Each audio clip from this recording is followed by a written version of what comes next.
prometemos resistir. Ay Carmena, el ejército del Ebro.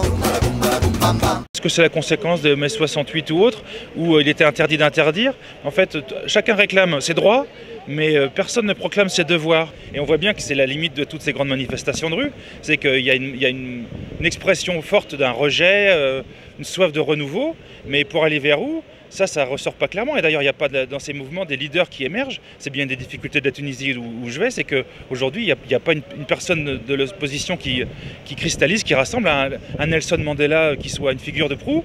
Et même en Afrique du Sud, où ils sont passés à la démocratie, on ne pense pas que ce soit un pays où tout va bien, quoi. Et la montée des intégrismes partout, hein, on le voit dans nos rues, hein, dans le 20e, dans le 11e, on le voit. Et les théocraties qui sont en train de se mettre en place. En Turquie, bon, c'est moins clair, même si c'est des religieux. C'est pas vraiment une théocratie, mais enfin bon, ça touche. En Iran, c'est une théocratie.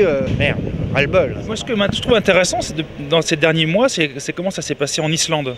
Mais pour arriver, parce qu'ils ont une très grave crise économique, et ils ont dit merde au système mondial, et en même temps on ne les a pas envahis. C'est d'ailleurs curieux, on en parle très peu, parce qu'effectivement c'est un exemple, si c'est suivi, ça peut peut-être avoir des effets assez désastreux sur une finance mondiale qui a un pouvoir sans doute excessif aujourd'hui. C'est aussi une des évolutions récentes, enfin quand je dis récentes, de ces dernières années. Le développement des médias, de la télé et de l'internet a amené aussi quelque chose où il faut être très court, il faut faire divertissant, il faut avoir des réponses en 10 ou 15 secondes. Un homme politique, même quand il dit quelque chose d'intéressant, au bout d'une minute on lui coupe la parole pour le harceler ou le faire passer à autre chose. Aucun raisonnement subtil ne peut s'exprimer en une minute.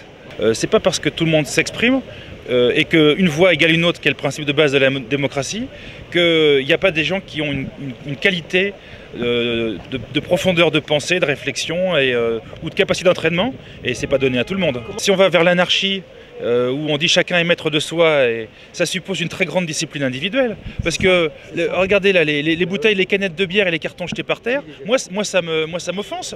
Alors, des fois je les ramasse, pas très rarement, j'en reconnais, mais par contre moi je les jette pas. Et on commence par se plaindre de ne pas avoir suffisamment de droits, ou que ces droits ne soient pas respectés, pour justifier de ne pas assumer ses propres devoirs.